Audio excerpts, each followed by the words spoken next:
Seigneur. Dimanche dernier, nous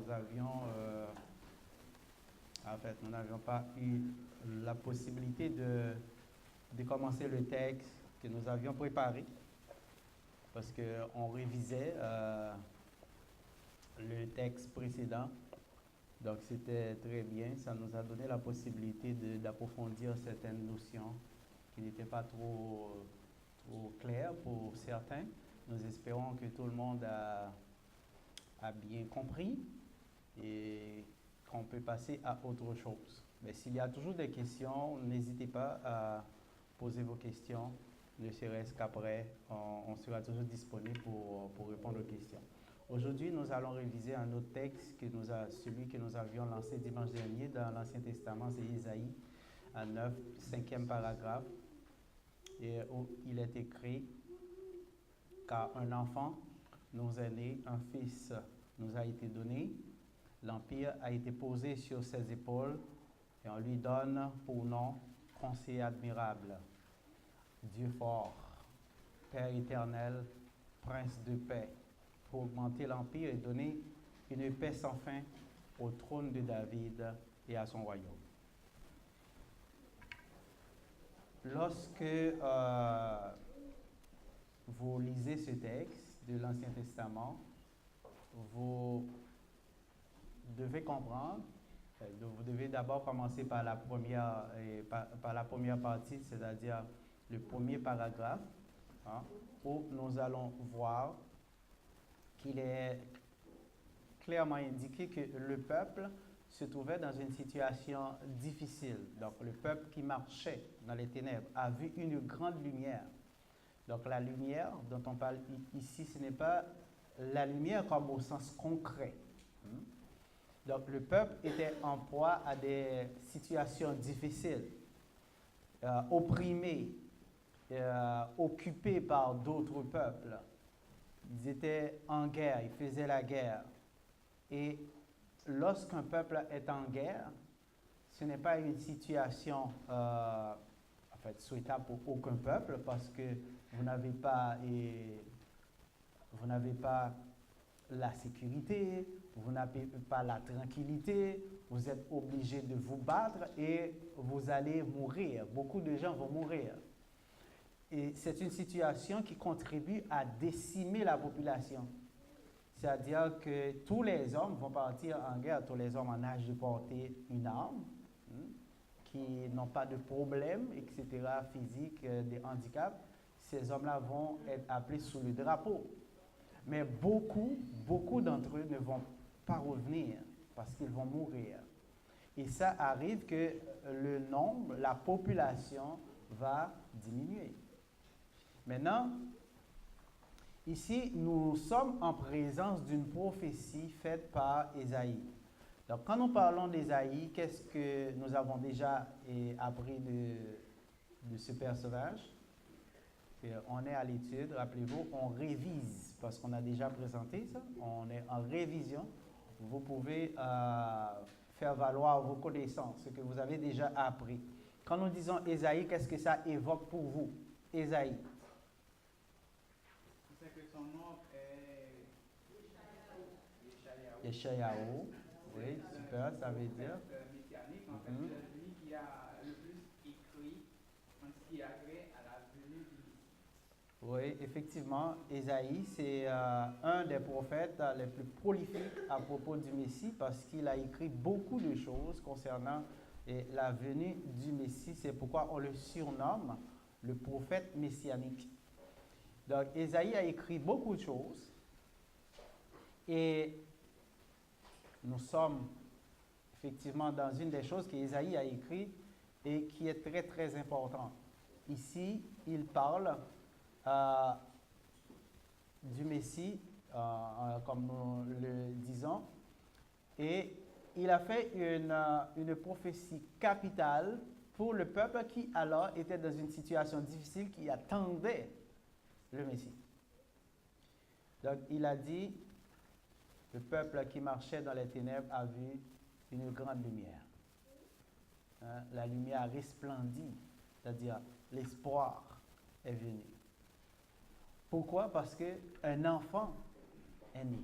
Cet enfant, c'est cet enfant qui est cette lumière dont parle Ésaïe. Et au paragraphe 5, c'est là qu'il dit « Qui est Yulad Lanu » car un enfant nous est né. C'est cette séquence que nous allons voir aujourd'hui. Un enfant nous est né. Nous avons qui en hébreu, c'est une conjonction de coordination qui peut être traduite en français par car, parce que. Ici, nous voyons l'introduction d'une cause explicative. C'est-à-dire, lorsqu'on emploie ce vocable, eh bien, on s'attend à recevoir, par exemple, une explication. Ça amène une conséquence. Hein? Une conséquence qui est en quelque sorte déjà exprimée précédemment au paragraphe 1er. Le peuple qui marchait dans les ténèbres a vu une grande lumière. Mais cette lumière est provoquée par la naissance de cet enfant qui est donné. Donc, avant la naissance de cet enfant, il y avait la désolation, il y avait la tristesse, l'angoisse. Mais avec la naissance de cet enfant, après la naissance de cet enfant, bien, il y a la joie. Parce que la rémission des péchés est quelque chose qui est possible avec cet enfant. Donc, le peuple n'aura plus besoin d'aller en guerre parce qu'il est le prince de la paix. Le fait que le peuple n'aura pas besoin de faire la guerre, ça veut dire que le nombre de la population ne va plus continuer à décroître parce qu'on n'aura plus de guerre pour décimer la population. Donc, la population va augmenter en nombre. Nous avons dans le texte « Yeled », c'est un mot traduit par « enfant ». On peut le traduire aussi par « bébé », mais ici, on voit un garçon, parce que le Messie, c'est un homme. Et avec ce mot, nous trouvons un verbe, Yeled, nous trouvons le verbe Yalad qui signifie naître, donc action de donner naissance. L'action de donner naissance ici, dans le texte, est très importante. Pourquoi? Parce que la Bible parle d'enfants, parce que c'est dans cette étape qu'on a en quelque sorte un corps d'homme. C'est à travers l'enfance, parce que vous savez qu'il y a la conception, lorsque deux personnes se mettent ensemble, un homme et une femme, pour donner naissance à un enfant, pour faire un enfant, en quelque sorte. Mais il y a tout un processus. Il y a une période de gestation de 9 mois où le germe va, en quelque sorte, être dans l'utérus de la femme pour former un être humain. Donc, cette étape est cruciale parce que c'est à partir de là que ça va aboutir avec ce qu'on appelle la naissance, la venue au monde de cet enfant, de cette personne-là. Donc, c'est à travers ce processus, cette étape, qu'on reçoit un corps d'homme, un corps humain. Donc, Ésaïe a fait, chers amis, cette prophétie environ 500 années avant que la chose soit, en quelque sorte, une réalité, avant que le Verbe puisse venir en chair pour avoir un corps humain. Donc, nous voyons en Matthieu 1er, paragraphe 20, lorsque Yahweh a décidé que sa parole, pas sa parole, je m'excuse, mais son esprit allait entrer en Marie pour concevoir le Fils, eh bien, Joseph, qui était l'époux de Marie, ne savait pas, n'était pas au courant. Et comme il a remarqué que Marie était devenue enceinte, ben, c'était pas lui le responsable de sa grossesse. Puis lui, il avait pris la décision de se séparer. Mais en homme de bien, il ne voulait pas faire un scandale, il voulait le faire en secret. Et pendant qu'il réfléchissait, eh bien, le Seigneur a envoyé un messager lui annoncer la nouvelle. Pour lui dire, n'aie pas peur de prendre Marie pour ta femme, parce que l'enfant qu'elle porte est conçu par la puissance du Saint-Esprit. Ce n'est pas l'œuvre de notre homme, alors ne t'en fais pas. Donc ça a apaisé un peu Joseph qui a accepté de prendre Marie. Vous pouvez lire Matthieu 1er paragraphe 20, car l'enfant qu'elle a conçu vient du Saint-Esprit. Ici, nous voyons le mot teknon. En fait, nous voyons togar en ote, genete en pneumatos estin agiu. Donc, nous avons tout ici l'article défini neutre qui est mis pour teknon, parce que le mot teknon n'est pas exprimé dans les textes, mais on peut, avec le contexte, voir que tout est mis ici pour teknon, parce que ça arrive de très souvent dans les textes bibliques. Vous allez voir qu'il y a omission de certains mots, mais le contexte vous dit clairement que c'est tel mot qui doit être utilisé, parce que si vous utilisez un autre, cela ne marchera pas. Ici, car l'enfant qu'elle a conçu, qui est conçu en elle, vient du Saint-Esprit. Mais vous allez voir que dans certaines traductions, on va vous mettre la chose. Vous n'avez jamais vu ça? Des traductions, si vous regardez, probablement vous avez une traduction dans vos mains qui va dire ça. Regardez Matthieu 1er verset 20. On va faire un test pour voir est-ce que vos traductions sont correctes. Vous allez trouver une traduction qui vous dit carrément, parce que moi, je me rappelle avoir déjà vu dans une traduction, la chose qui est conçue en elle. La chose. Pourquoi? Parce qu'il y a tôt, donc c'est un neutre. Mais la personne qui a traduit ne comprend pas que ici tôt est mis pour teknon, parce que le mot teknon, enfant, est du genre neutre en grec. Est-ce que quelqu'un aurait chose? Bon? Matthieu 1er 28, c'est correct? Vous avez tous enfants? Si vous avez tous enfants, c'est bon. Parce que le mot teknon est sous-entendu. Donc, nous avons également qui a conçu en elle, en elle, et genao. Et ici, nous avons geneten, participe aoriste passif de genao, c'est-à-dire concevoir, naître, concevoir, naître. Donc, ici, nous voyons l'enfant qu'elle porte, l'enfant qui est en elle. Hein? C'est l'œuvre du Saint-Esprit. Chers amis, cela revient à dire que Joseph et Marie ne connaissaient rien à propos de la conception de cet enfant. Ils n'avaient pas une part active dans la conception de l'enfant. Par la suite, oui, Marie va avoir une part active dans porter le fœtus, porter l'enfant. Mais dans sa conception, c'est le Saint-Esprit qui a décidé et Joseph n'a rien à voir avec ce processus-là. C'est pourquoi Jésus-Christ est désigné comme le Fils unique de Dieu. N'est-ce pas vrai? Jésus est le Fils unique de Dieu. Et pourquoi on ne dit pas l'unique Fils? Le Fils unique, ça veut dire quoi? C'est le Fils extraordinaire. C'est un Fils exceptionnel. Ça veut dire il est unique en son genre. Aucun autre être humain vivant n'a pu être conçu de la même manière que lui. Parce que tout le monde a eu la naissance par l'intervention d'un père et d'une mère, d'un homme et d'une femme. Okay? Un homme et une femme. On pèse là-dessus. Un homme et une femme. Les deux doivent se mettre ensemble pour donner naissance. Parce qu'on ne peut pas avoir un être humain d'aucune autre manière. Oui, on peut faire ce qu'on appelle des... comment on appelle ça encore? Insémination artificielle.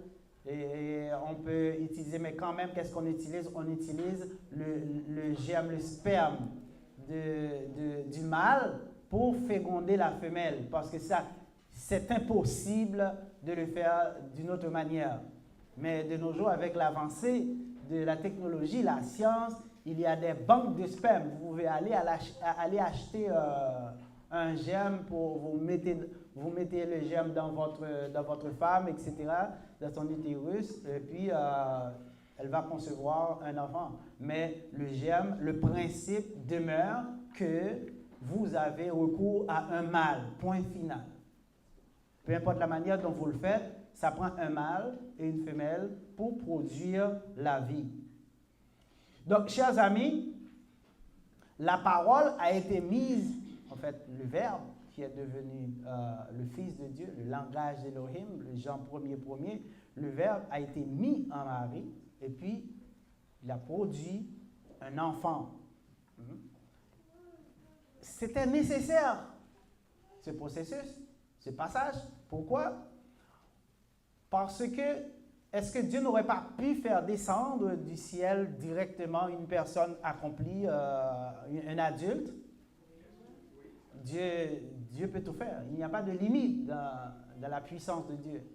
Mais pourquoi il était obligé de passer par ce processus? Il fallait que ce Jésus ait du sang pour pouvoir le faire. Oui, mais on peut dire qu'il aurait pu faire descendre du ciel une personne avec du sang aussi. Mais il avait déjà fait Melchisédek, mais ça n'a pas marché. C'est pas parce que ça n'a pas marché. Non, c'est pas ça. C'est parce que ça n'a pas marché. Non. Il y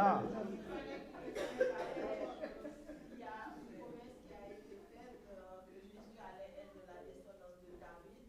Il fallait qu'il passe par Marie et Joseph, qu'il soit de la descendance de David. Bon, ça c'est la lignée royale. Ça, c'est les gens qui écoutent l'émission les samedis. Donc, ils ont une longueur d'avance. Donc, oui. Nous savons que tout homme est pécheur. Et le péché, pour combattre le péché, il faut un antidote. Et l'antidote ici, c'est le sang de Christ. C'est pour ça que Jésus-Christ est conçu de cette façon pour que le péché soit pardonné. Merci. Donc, c'est des éléments de réponse conformes. Et effectivement, il ne faut pas oublier que la première chose qu'il faut savoir, que Dieu avait déjà décidé comment des hommes doivent être faits, comment des hommes doivent naître. Pas vrai? Qu'est-ce qu'il avait dit? Genèse, 20 ou 28, si je ne m'abuse. Il avait dit, il a fait l'homme à son image, suivant c'est-à-dire selon sa ressemblance. Et il a dit, soyez féconds, croissez, multipliez la terre.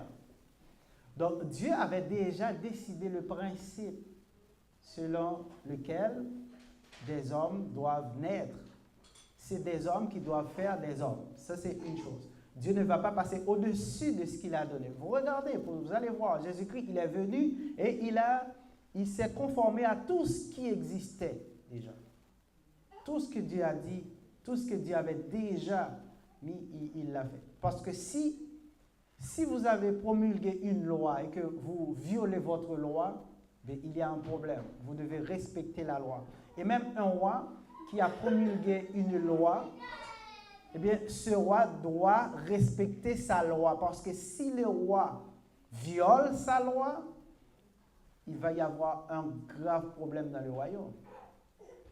Et vous allez voir, on a un exemple dans la Bible, et si vous prenez l'histoire de Daniel, Daniel aimait, et en fait, le roi, le Nebukadnetsar, aimait Daniel, sa sagesse, sa connaissance, etc. Mais il y avait d'autres personnes qui étaient jaloux de lui. Mais ils ont tendu un piège au roi et à Daniel. Ils ont monté la tête du roi et vous devriez être le Dieu. Tout le monde doit vous prier, personne, aucun autre Dieu parce qu'il savait que Daniel et ses amis n'allaient jamais fléchir les genoux devant un homme.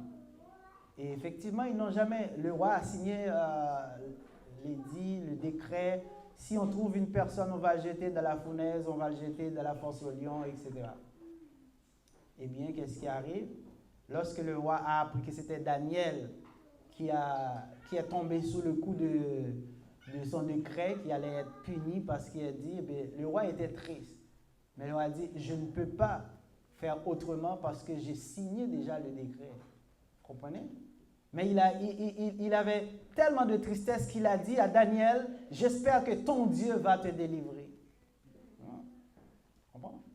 Et Daniel a dit, ne vous inquiétez pas, moi. Et effectivement, Dieu l'a délivré de la fosse au lion. Et puis, vous connaissez l'histoire. C'est juste pour vous dire, chers amis, que Dieu avait déjà dit que pour qu'il y ait un homme, il faut que ce soit un autre homme et une femme qui se mettent ensemble pour donner naissance à un nouvel homme.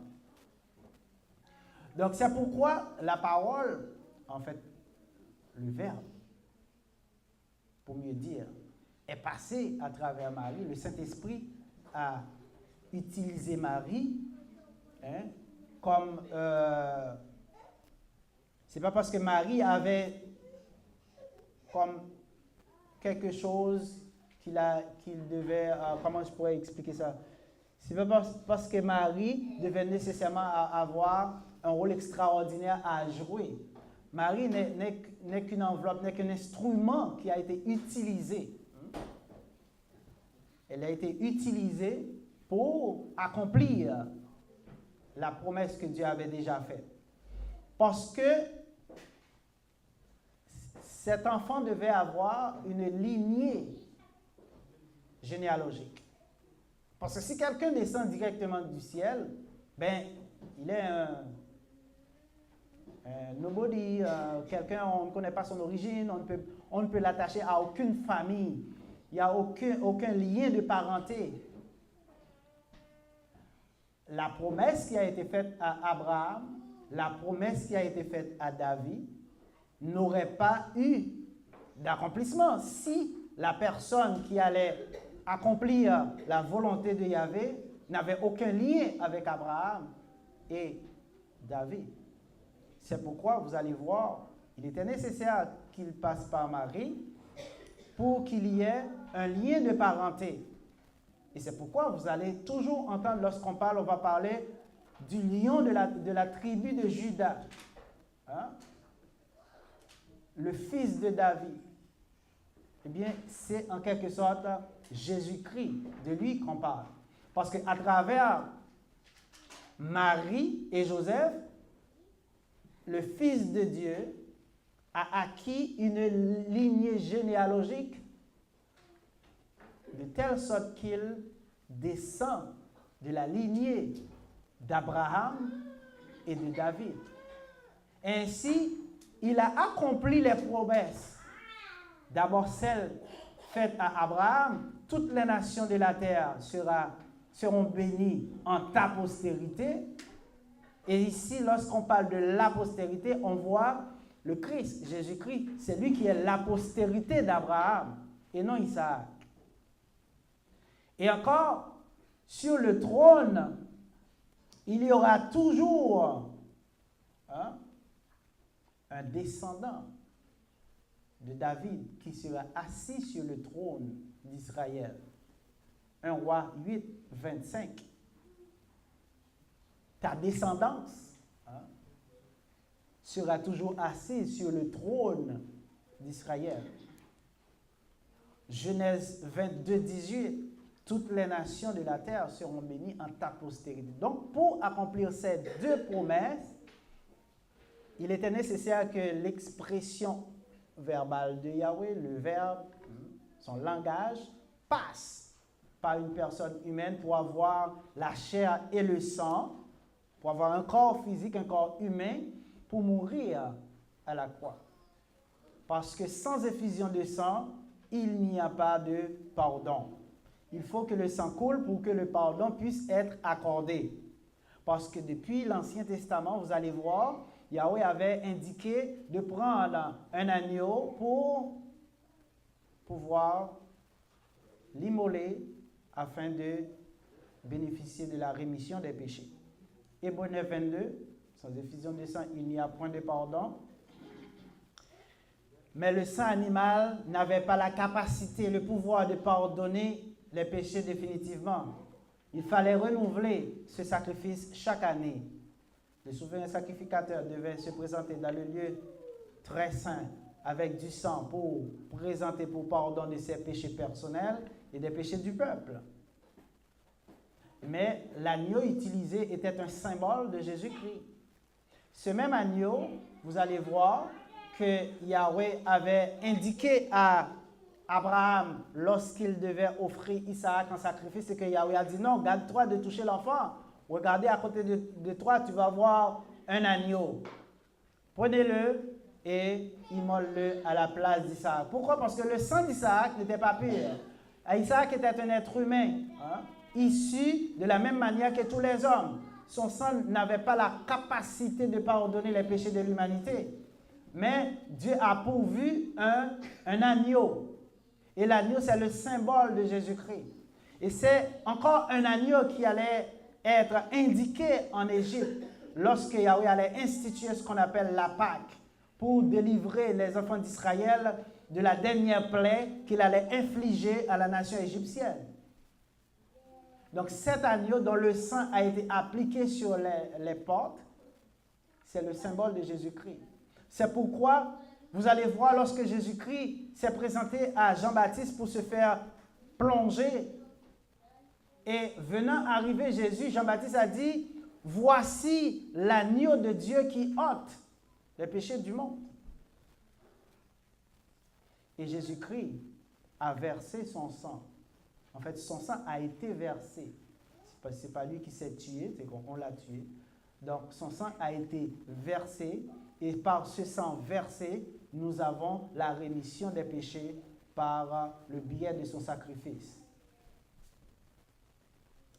Chers amis, il faut comprendre que tous ont péché et sont privés de la gloire de Dieu. Donc, il fallait un être pur, sans tache. Et on ne pouvait le trouver nulle part sur terre. C'est pourquoi Dieu a utilisé le verbe, son langage, pour permettre à ce que cela soit une réalité. Et c'est cet enfant qui a été donné. C'est cet enfant qui est ce libérateur, ce prince de la paix. Est-ce qu'il y a des questions? Tout le monde a compris? C'est bon pour tout le monde? Oh, vous êtes très silencieux aujourd'hui. Oui.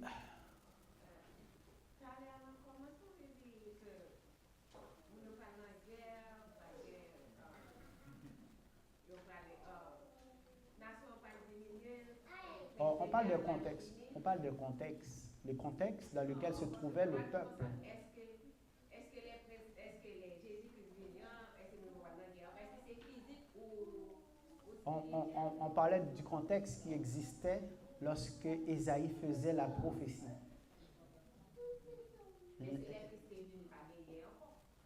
Ben, ici, quand on parle du Shiloh. Parce que le problème, c'est que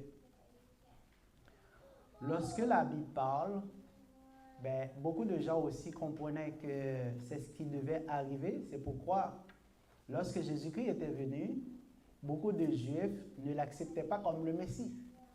Parce que pourquoi? Ils attendaient un roi qui allait chasser les envahisseurs. Mais Dieu ne parlait pas de la paix comme au sens physique pour absence de guerre, comme vous le dites, absence de problèmes, de famine, etc. Ici, Dieu parle de la paix spirituelle, de la paix de l'âme. Cette paix intérieure que vous pouvez avoir lorsque vous acceptez les conditions que Dieu impose pour en bénéficier. C'est pourquoi Jésus-Christ a dit, venez à moi, vous tous qui êtes chargés et fatigués, je vous donnerai du repos. Mais le repos, c'est pour vos âmes. Ce n'est pas le repos pour le corps. Ce n'est pas au sens concret du terme. Mais ici, quand on parle, on va voir, lorsqu'il y a la guerre, le peuple est ébranlé, etc. C'est parce qu'il n'y a pas la paix. Mais en période de paix, on n'a pas ce problème. Ici, ça ne veut pas dire qu'il n'y aura plus jamais de guerre. Les hommes vont toujours faire la guerre entre eux. Mais cependant, même si votre corps physique devait disparaître, vous devez mourir, mais vous avez la paix dans l'âme parce que votre âme sera préservée et aura la vie éternelle. Vous comprenez? Donc, il ne faut pas le prendre au pied de la lettre. C'est pourquoi beaucoup de gens aussi acceptent l'Évangile, mais s'attendent à ne plus être malades, s'attendent à ne plus avoir de problèmes. Il y a beaucoup de gens qui possédaient, qui en parlent, oh, ils sont ébranlés, mais non. Les problèmes, vous devez en avoir. Ça fait partie de la vie sur cette terre. Vous ne pourrez jamais avoir une vie tranquille, une vie de paix absolue dans ce monde. La vraie paix, le vrai repos est réservé pour ceux qui acceptent l'Évangile dans ce monde et qui, au dernier jour, vont bénéficier de cette paix ultime que Dieu promet à son peuple. OK? Bon, et... Oui, allez-y, rapidement. Oui, juste révision, s'il te plaît. Tout à l'heure, tu avais parlé d'une erreur de traduction. Là, on parlait de la chose. Matthieu 1er. Matthieu 1er. Verset 20. Je me rappelle que cette partie-là, c'était une partie qui causait de la confusion dehors, parce que je me rappelle très bien que le mouvement religieux, je crois que ce sont les témoins qui se Peu importe. et il faisait comprendre aux gens que Jésus n'était pas une personne, que Oui. c'était une chose. Donc, est-ce que c'est à partir de là qu'ils ont mal Ben, c'est la personne qui traduit voit tout. Il ne voit pas teknon. Teknon n'est pas exprimé, il voit tout. Puis il dit tout c'est un neutre. Dès qu'il y a tout, c'est neutre. Donc c'est une chose. Mais ce que la personne ne comprend pas, il y a des mots qui sont de nature neutre en grec, qui n'ont pas des mots qui n'ont pas le genre masculin et féminin, qui sont seulement du genre neutre. Exemple, teknon, c'est un mot de nature neutre. Il n'y a pas tekna, en fait, on peut l'avoir par déclinaison, mais on n'a pas masculin et féminin dans ce mot-là en grec. Le mot même est de nature neutre. Il y a aussi d'autres mots encore qui sont ainsi. Par exemple, agion. To, agion. Il n'y a pas ho, agios. Hein? Donc, c'est pourquoi vous allez voir également, mais il y a d'autres mots qui ont les trois genres. Donc, lorsqu'on emploie le to, le neutre, c'est vraiment, on veut faire allusion à une chose, inéluctablement, parce que les trois genres existent. En grec, il y a trois genres, en français, il y en a deux, masculin, féminin. En grec, il y a un neutre. Masculin, féminin, plus un neutre. Maintenant, lorsqu'il y a les trois genres qui existent dans la langue, quand on emploie le neutre, c'est qu'on veut vraiment faire référence à une chose. Mais lorsqu'il y a un seul qui existe, à savoir le neutre, il n'y a ni masculin ni féminin. Quand on l'emploie, il faut tenir compte du contexte pour savoir est-ce qu'on parle de masculin ou de féminin ou bien de neutre. C'est le contexte qui va indiquer est-ce que vraiment on parle de quel genre on parle. Parce que lorsque vous allez parce qu'on parle ici de naissance. De naissance, et le contexte c'est quoi? Marie est enceinte, Joseph sait que ce n'est pas de lui, parce qu'il n'a jamais eu de relation sexuelle avec Marie. Maintenant, il a dit, c'est pas moi je vais me retirer. Maintenant, le messager est venu lui dire, mais ne vous tracassez pas, car, il a dit, si on va dans le texte Il a dit to ga en ote genete en pneumatos estin agiu. Car, les gens qui ne comprennent pas disent, car la chose qui est conçue en elle vient du Saint-Esprit. Mais Jésus-Christ n'est pas une chose. C'est parce que to ici est mis pour teknon, qui est sous-entendu, qui veut dire enfant. Parce que qu'est-ce qui est conçu dans une femme? Ça ne peut pas être une grenouille. Ça ne peut pas être une pomme. Quand même, c'est un enfant. Vous êtes là? Donc, le mot enfant en grec, le to ici, on a teknon. C'est du genre neutre. Donc, le to est mis pour teknon.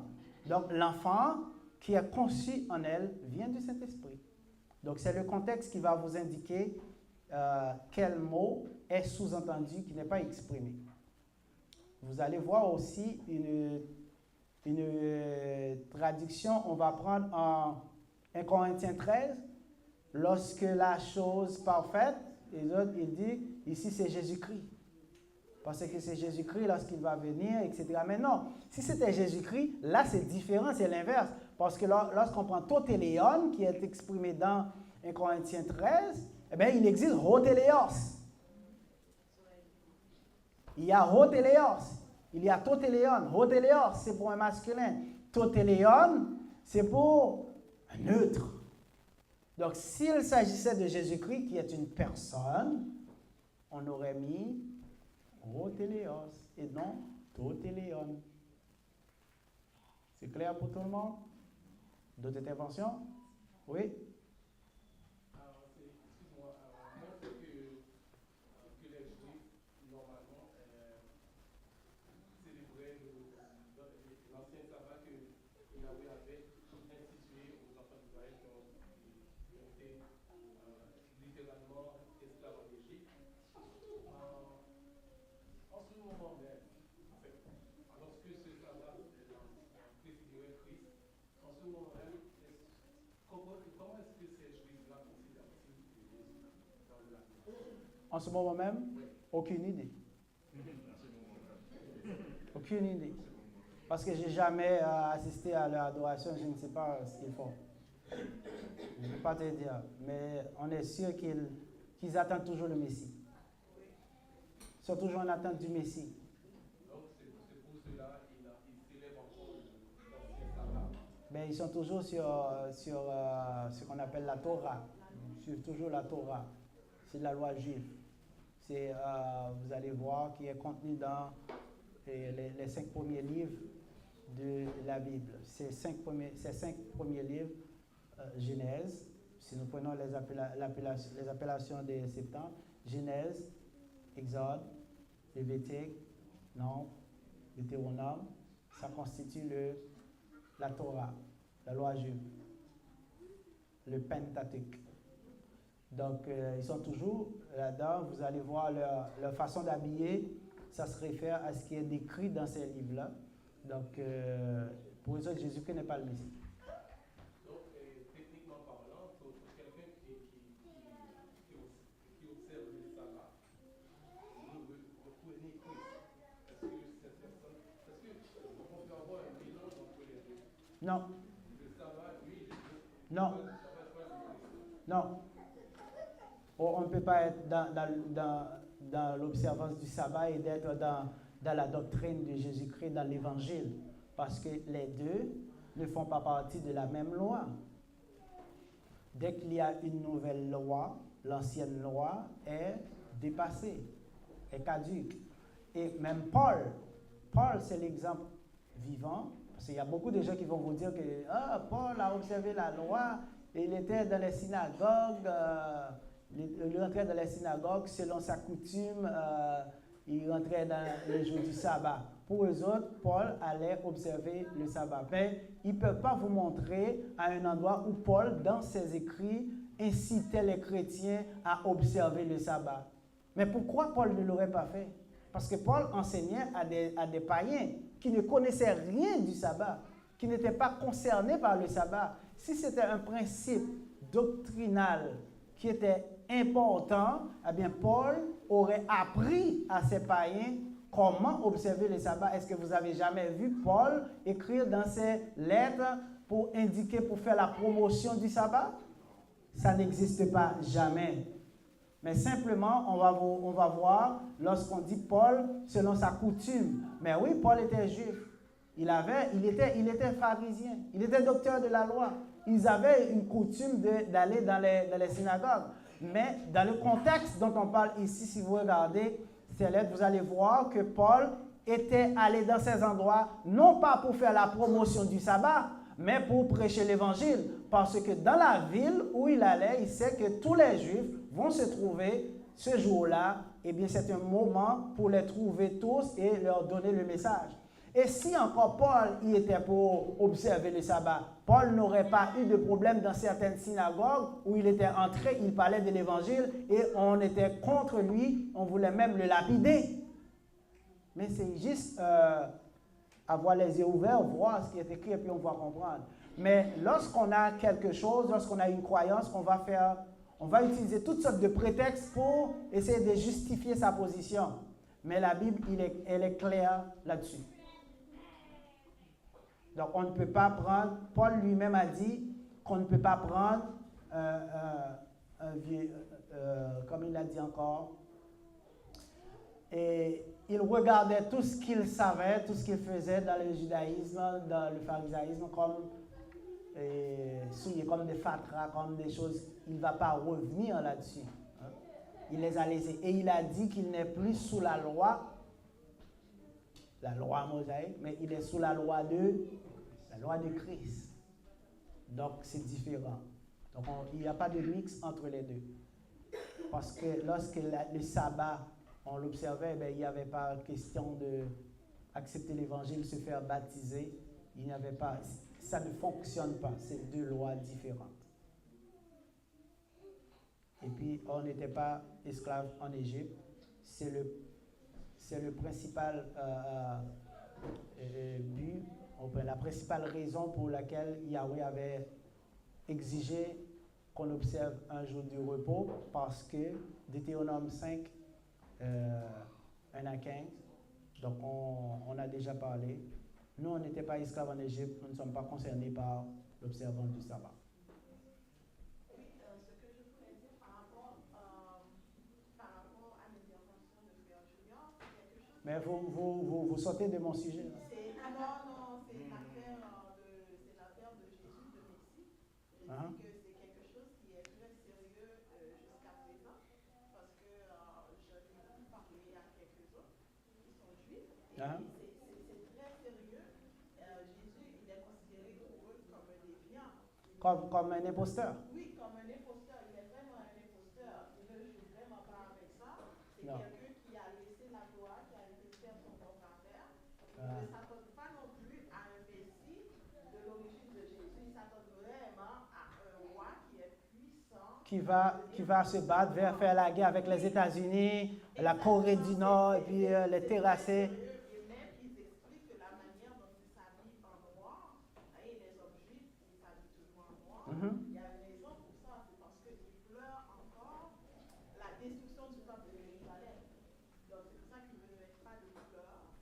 Mais c'est vraiment sérieux la manière dont ils considèrent Jésus. C'est pas quelque chose qu'on considère. Ouais, ça c'est leur croyance. Donc, pour ceux qui observent le sabbat indirectement, ils considèrent aussi Christ comme un imposteur. Non, mais il y a qui font que... Non, pas devant. Ça, on parle des Juifs qui sont comme ça, assidiques maintenant, de nos jours. Mais il y a aussi des gens qui sortent de nulle part, qui embrassent le sabbat et puis qui fait un mix entre le Nouveau et l'Ancien Testament. Ils font une sorte de brouillon ensemble, mais ça ne marche pas. Dès qu'on parle d'une nouvelle loi, c'est que l'ancienne est dépassée. Donc, on leur souhaite bonne chance, mais nous ne croyons pas à la chance. Donc, nous observons.